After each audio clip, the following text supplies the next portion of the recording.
ছাত্ৰ-ছাত্ৰীসকল তোমালোকক মোৰ চেনেললৈ স্বাগতম জনাইছোঁ। আজি তোমালোকৰ বাবে মই লৈ আহিছোঁ BA 4th চেমৰ এডুকেশ্যনৰ মেজৰ পেপাৰ ভাৰতবৰ্ষৰ শিক্ষাৰ বিকাশ। এই পেপাৰখনৰ ফাৰ্ষ্টৰ চেপ্টাৰটোৰ কেইটামান কুৱেশ্যন এনচাৰ। আহা আমি ভিডিঅ'টো আৰম্ভ কৰোঁ। 1 নম্বৰ কুৱেশ্যনটো হৈছে বৈদিক শিক্ষাৰ মূল ভেটি কি? এনচাৰটো হ'ল বৈদিক শিক্ষাৰ মূল ভেটি হ'ল বেদ। 2 নম্বৰ কুৱেশ্যনটো হৈছে এই বৈদিক শিক্ষা ছাত্ৰসকলক কিমান বছৰ বয়সলৈ শিক্ষাদান দিয়া হয়? এনচাৰটো হ'ল এই শিক্ষা 5 বছৰ বয়সলৈ শিক্ষাদান দিয়া হয়। 3 নম্বৰ কুৱেশ্যনটো হৈছে বৈদিক শিক্ষাৰ আৰম্ভণিৰ পৰা উৎসটোক কি বুলি কোৱা হয়? এনচাৰটো হ'ল উপনয়ন বুলি কোৱা হয়। 4 নম্বৰ কুৱেশ্যনটো হৈছে বৈদিক শিক্ষাৰ যুগ বুলি কিমান খ্ৰীষ্টাব্দৰ পৰা কিমান খ্ৰীষ্টাব্দলৈ কোৱা হয়? এনচাৰটো হ'ল খ্ৰীষ্টপূৰ্ব 3005 খ্ৰীষ্টপূৰ্বলৈ কোৱা হয়। তাৰ 5 নম্বৰ কুৱেশ্যনটো হৈছে ডক্টৰ A.S.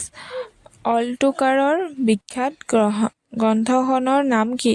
এনচাৰটো হ'ল এডুকেশ্যন ইন এচিয়েণ্ট ইণ্ডিয়া। 6 নম্বৰ কুৱেশ্যনটো হৈছে বৈদিক শিক্ষাৰ বৈশিষ্ট্যবোৰ লিখা। এনচাৰটো হ'ল প্ৰথমটো হৈছে গুৰুকুলৰ ব্যৱস্থা। বৈদিক শিক্ষাৰ এটা উল্লেখনীয় বৈশিষ্ট্য হ'ল গুৰুকুলৰ ব্যৱস্থা। বৰ্তমান সময়ৰ দৰে প্ৰাচীন ভাৰতত ছাত্ৰৰ অধ্যয়নৰ বাবে কোনো আনুষ্ঠানিক অনুষ্ঠান নাছিল। গুৰুৰ গৃহত মাতি ছাত্ৰই শিক্ষা গ্ৰহণ কৰিছিল। এই প্ৰথাক গুৰুকুল ব্যৱস্থা বোলা হৈছিল। গুৰুকুল ব্যৱস্থা সম্বন্ধে মত প্ৰকাশ কৰি ডক্টৰ A.S. অলটুকাৰে কৈছিল গুৰুকুল শিক্ষা ব্যৱস্থাত শিষ্যই নিজৰ ঘৰৰ পৰা আহি গুৰুগৃহত থাকিব লগাটো প্ৰয়োজনীয় হৈছিল। তাৰ পিছৰ বৈশিষ্ট্যটো হৈছে উপনয়ন।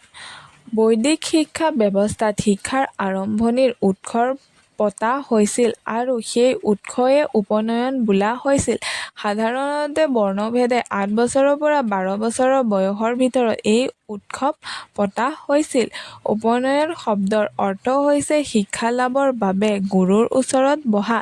এই শিক্ষা লাভ কৰিবৰ বাবে বিভিন্ন সম্প্ৰদায়ক বিভিন্ন বয়স বান্ধি দিয়া হৈছিল। যেনে ব্ৰাহ্মণ সম্প্ৰদায়ৰ বাবে 8 বছৰ, ক্ষত্ৰিয় সম্প্ৰদায়ৰ বাবে 11 বছৰ, বৈশ্য সম্প্ৰদায়ৰ বাবে 12 বছৰ আদি। তাৰ পিছৰ বৈশিষ্ট্যটো হৈছে পাঠ্যক্ৰম। বৈদিক যুগৰ সময়ত সকলো ধৰণৰ শিক্ষা ধৰ্মকেন্দ্ৰিক আছিল, য'ত ব্যক্তিয়ে ব্যক্তিৰ সামগ্ৰিক ব্যক্তিত্ব আৰু বিশ্বৰ সামগ্ৰিকতাৰ মাজত সম্বন্ধ স্থাপন কৰিব বিচৰা হৈছিল। সেই সময়ৰ শিক্ষা পাঠ্যক্ৰম বেদৰ অধ্যয়ন, বৈদিক সাহিত্য, আধ্যাত্মিক আৰু নৈতিক বিষয়ৰ মাজত আবদ্ধ আছিল। পাঠ্যক্ৰমৰ উপযোগিতা, প্ৰায়োগিকতা আৰু গতিশীলতাৰ নীতি গ্ৰহণ কৰা হৈছিল। সাধাৰণ দৃষ্টিকোণেৰে পৰ্যবেক্ষণ দেখা যায় বৈদিক শিক্ষাৰ পাঠ্যক্ৰমত 2 ধৰণৰ বিষয়বস্তু সন্নিৱিষ্ট কৰা হৈছিল। প্ৰথমটো হৈছে সাধাৰণ বিষয় আৰু তাৰ পিছৰটো হৈছে বৃত্তিমূলক বিষয়। তাৰ পিছৰ বৈশিষ্ট্যটো হৈছে শিক্ষাদান পদ্ধতি। বৈদিক যুগত মুদ্ৰণ ব্যৱস্থাৰ প্ৰচলন নাছিল। সেয়েহে শিক্ষাদানৰ ক্ষেত্ৰত এই সময়ত প্ৰধানত মৌলিক পদ্ধতিৰ প্ৰয়োগ কৰা হৈছিল। বৈদিক শিক্ষা ব্যৱস্থাত ব্যৱহৃত শিক্ষাদানৰ পদ্ধতিবোৰ হ'ল প্ৰথমটো হৈছে শ্ৰৱণ পদ্ধতি। এই পদ্ধতিৰ গুৰুৱে কৈছিল আৰু শিষ্যই শুনিছিল। এইদৰে এই প্ৰজন্মৰ পৰা আন এটা প্ৰজন্মলৈ জ্ঞান হস্তান্তৰিত হৈছিল। 2 নম্বৰটো হৈছে বিচাৰ পদ্ধতি। এই পদ্ধতি মনন পদ্ধতি নামেৰেও জনা যায়। প্ৰতিভাশীল শিষ্যসকলক উৎসাহিত কৰিবৰ বাবে এই পদ্ধতিৰ প্ৰয়োগ কৰা হৈছিল। তাৰ পিছৰটো হৈছে ধ্যান পদ্ধতি। বিচাৰ পদ্ধতি আৰু ধ্যান পদ্ধতিৰ মাজৰ বৈসাদৃশ্য হ'ল বিচাৰ পদ্ধতিত সত্যৰ বৌদ্ধিক স্বীকৃতিক গুৰুত্ব দিয়া হয় আৰু ধ্যান পদ্ধতিত সত্যৰ উপলব্ধি কৰা হয়। সত্যৰ উপলব্ধিক দৰ্শন স্বৰূপে বিবেচনা কৰা হয়। এই পদ্ধতিয়ে শিষ্যসকলৰ মাজত আত্ম-উপলব্ধিত সহায় কৰে। 4 নম্বৰটো হৈছে ব্যাখ্যাকৰণ পদ্ধতি। বৈদিক শিক্ষাৰ দৈনন্দিন শিক্ষাদানত শিক্ষকে ব্যাখ্যাকৰণ পদ্ধতিৰ প্ৰয়োগ কৰিছিল। 5 নম্বৰটো হৈছে ব্যক্তিগত নিৰ্দেশনা। বৈদিক শিক্ষাত গুৰুৱে মনোবৈজ্ঞানিকভাৱে গ্ৰহণযোগ্য ব্যক্তিগত নিৰ্দেশনা পদ্ধতিৰো প্ৰয়োগ কৰিছিল। 7 নম্বৰটো হৈছে বৈদিক শিক্ষাৰ মূল্যায়ন দিশকেইটা লিখা। এনচাৰটো হ'ল সবল দিশবোৰ। বৈদিক শিক্ষাই শিষ্যসকলৰ শাৰীৰিক আৰু মানসিক বিকাশৰ ওপৰত বিশেষ গুৰুত্ব আৰোপ কৰিছিল। 2 নম্বৰটো হৈছে শিষ্যসকলৰ চৰিত্ৰৰ বিকাশক কেন্দ্ৰ কৰি এই শিক্ষা গঢ় লৈ উঠিছিল। 3 নম্বৰটো হৈছে গুৰুকুল আশ্ৰম জনবসতিৰ পৰা দূৰত্ব প্ৰতিষ্ঠা কৰা হৈছিল।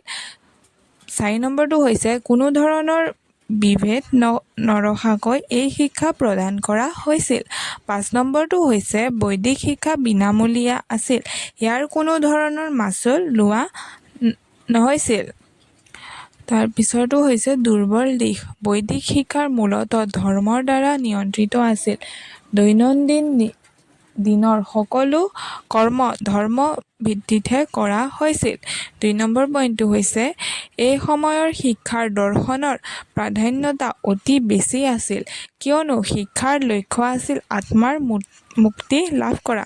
3 নম্বৰ পইণ্টটো হৈছে বৈদিক শিক্ষাৰ ব্যৱস্থাত জনশিক্ষাৰ নীতিৰ অৱহেলা কৰা হৈছিল, অৰ্থাৎ শিক্ষাৰ সুবিধা সকলোৱে পোৱা নাছিল। 4 নম্বৰটো হৈছে বৈদিক শিক্ষাৰ মাধ্যম সংস্কৃত আছিল বাবে স্থানীয় ভাষাবোৰক এই শিক্ষাৰ অৱহেলা কৰা হৈছিল। 5 নম্বৰটো হৈছে বৈদিক যুগৰ শেষৰ ফালে শিক্ষাৰ অধিকাৰ কেৱল ব্ৰাহ্মণ, ক্ষত্ৰিয় আৰু বৈশ্যসকলৰ মাজত আবদ্ধ আছিল। 8 নম্বৰ কুৱেশ্যনটো হৈছে বৈদিক যুগ বুলিলে কিমান খ্ৰীষ্টপূৰ্বৰ পৰা কিমান খ্ৰীষ্টপূৰ্বলৈ হয়? এনচাৰটো হ'ল খ্ৰীষ্টপূৰ্ব 500ৰ পৰা 12,000 খ্ৰীষ্টাব্দলৈ কোৱা হয়। 9 নম্বৰ কুৱেশ্যনটো হৈছে বৌদ্ধ ধৰ্ম কোন আছিল? প্ৰতিষ্ঠাপক কোন আছিল? এনচাৰটো হ'ল গৌতম বুদ্ধ আছিল।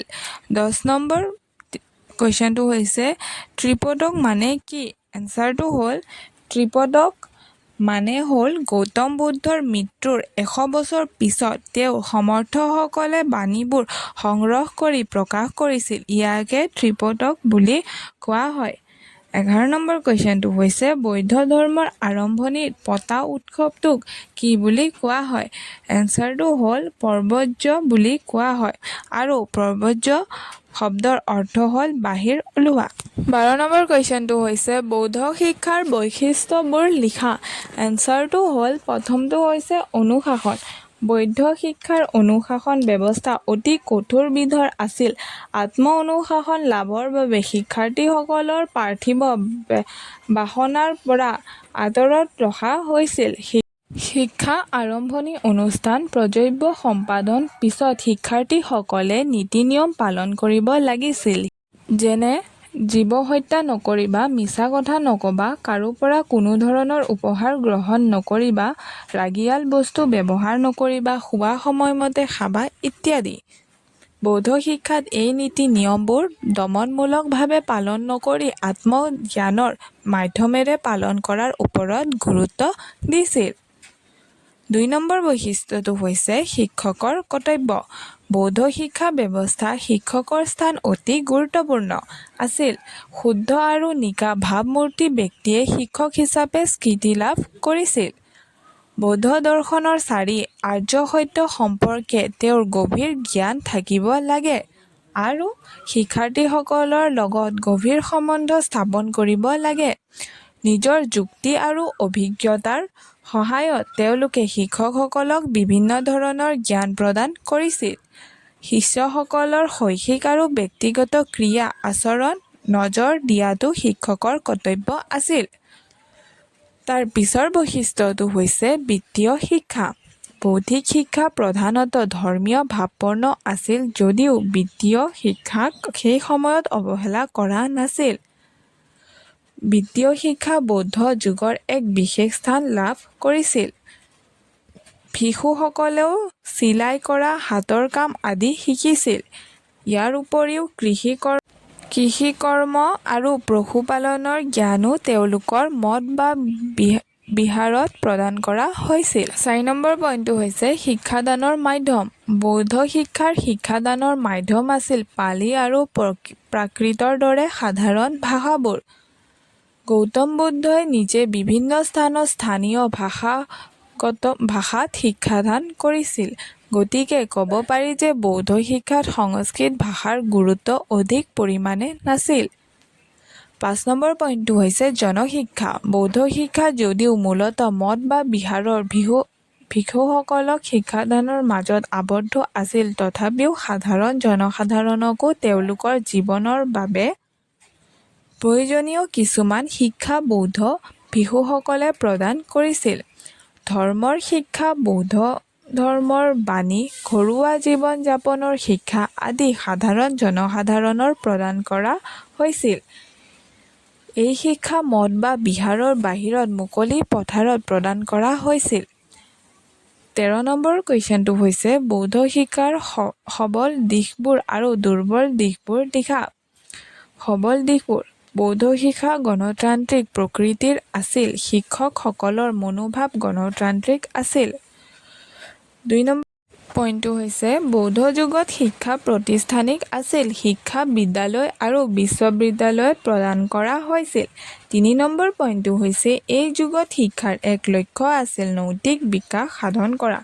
4 নম্বৰ পইণ্টটো হৈছে এই সময়ছোৱাত সাধাৰণ শিক্ষাৰ বাবে শিক্ষা অনুষ্ঠান স্থাপন কৰা হৈছিল। এইবোৰ প্ৰাথমিক আৰু উচ্চ শিক্ষা প্ৰদান কৰা হৈছিল। 5 নম্বৰ পইণ্টটো হৈছে বৌদ্ধ যুগৰ সময়ত জনসাধাৰণৰ ভাষাস্বৰূপ পালি ভাষা শিক্ষা মাধ্যম আছিল। দুৰ্বল দিশবোৰ: প্ৰথমটো হৈছে অহিংসাৰ ওপৰত অত্যাধিক গুৰুত্ব প্ৰদানে দেশখনত নিস্তেজ কৰিছিল। মহিলাৰ শিক্ষাকো অৱহেলা কৰিছিল। 2 নম্বৰ পইণ্টটো হৈছে বৌদ্ধিক দৰ্শনৰ জীৱন আদৰ্শই বাহ্যিক জগতক অৱহেলা কৰিছিল। 3 নম্বৰ পইণ্টটো হৈছে বৌদ্ধিক শিক্ষা ব্যৱস্থাত শাৰীৰিক বিকাশৰ বাবে কোনো স্থান নাছিল। 4 নম্বৰ পইণ্টটো হৈছে বৌদ্ধ শিক্ষাৰ আন এটা দুৰ্বল দিশ আছিল এই যে এই শিক্ষাই ছাত্ৰসকলৰ পৰিয়াল জীৱনৰ পৰা সম্পূৰ্ণ আঁতৰাই ৰাখিছিল। 5 নম্বৰ পইণ্টটো হৈছে মহিলা শিক্ষাৰ প্ৰতি থকা অৱহেলা বৌদ্ধ শিক্ষাৰ আন এটা অসুবিধা। 14 নম্বৰ কুৱেশ্যনটো হৈছে প্ৰাচীন যুগৰ কেইখনমান বিশ্ববিদ্যালয়ৰ নাম লিখা। প্ৰথমটো হৈছে তক্ষশিলা, 2 নম্বৰটো হৈছে নালন্দা, 3 নম্বৰটো হৈছে বিক্ৰমশিলা আৰু 4 নম্বৰটো হৈছে বাৰাণসী। 15 নম্বৰ কুৱেশ্যনটো হৈছে মুছলমান যুগ বুলি কিমান খ্ৰীষ্টাব্দৰ পৰা কিমান খ্ৰীষ্টাব্দলৈ কোৱা হয়? এনচাৰটো হ'ল 1200 পৰা 1700 খ্ৰীষ্টাব্দলৈ কোৱা হয়। 16 নম্বৰ কুৱেশ্যনটো হৈছে মুছলমান শিক্ষাত শিক্ষা অনুষ্ঠান কেই প্ৰকাৰৰ আৰু কি কি? এনচাৰটো হ'ল মুছলমান শিক্ষাত শিক্ষা অনুষ্ঠান 2 প্ৰকাৰৰ। সেইকেইটা হ'ল মক্তাব আৰু মাদ্ৰাছা। 17 নম্বৰ কুৱেশ্যনটো হৈছে মুছলমান শিক্ষাৰ বৈশিষ্ট্যবোৰ লিখা। এনচাৰটো হ'ল শিক্ষা অনুষ্ঠানৰ প্ৰকাৰ। মুছলমান শিক্ষা প্ৰধানতঃ 2 ধৰণৰ অনুষ্ঠানৰ দ্বাৰা প্ৰদান কৰা হৈছিল, সেয়া হ'ল মক্তাব আৰু মাদ্ৰাছ। প্ৰথমটো হৈছে মাদ্ৰাছ। মক্তাব শব্দটো আৰবী ভাষাৰ কুতুব শব্দৰ পৰা আহিছে। কুতুব শব্দৰ অৰ্থ হ'ল মঠ, শিকোৱা হয়। মক্তাববোৰ মছজিদৰ লগত সংলগ্ন আছিল, গতিকে নতুন মছজিদ নিৰ্মাণ হোৱাৰ লগে লগে মক্তাববোৰ নিৰ্মাণ কৰা হৈছিল। প্ৰাথমিক শিক্ষা প্ৰদান কৰা প্ৰধান অনুষ্ঠান হ'ল মক্তাব। মক্তাবৰ উপৰিও দৰগাহ, খানখোৱা আদিতো ছাত্ৰসকল প্ৰাথমিক শিক্ষা কৰা হৈছিল। তাৰ পিছৰটো হৈছে মাদ্ৰাছ। শিক্ষা ব্যৱস্থা উচ্চ শিক্ষাৰ অনুষ্ঠান হ'ল মাদ্ৰাছা। মাদ্ৰাছাৰ শব্দগত অৰ্থ হ'ল শিক্ষণ আৰু অধ্যয়ন কৰা স্থান। আকৌ মাদ্ৰাছা শব্দটো আৰবী ভাষাৰ দাৰ্ছ শব্দৰ পৰাও আহিছে, যাৰ অৰ্থ হ'ল বক্তৃতা প্ৰদান কৰা। মক্তাৰ শিক্ষা সমাপ্তিৰ পিছত ছাত্ৰসকলে মাদ্ৰাছাত শিক্ষা লাভ কৰে। ধন্যবাদ।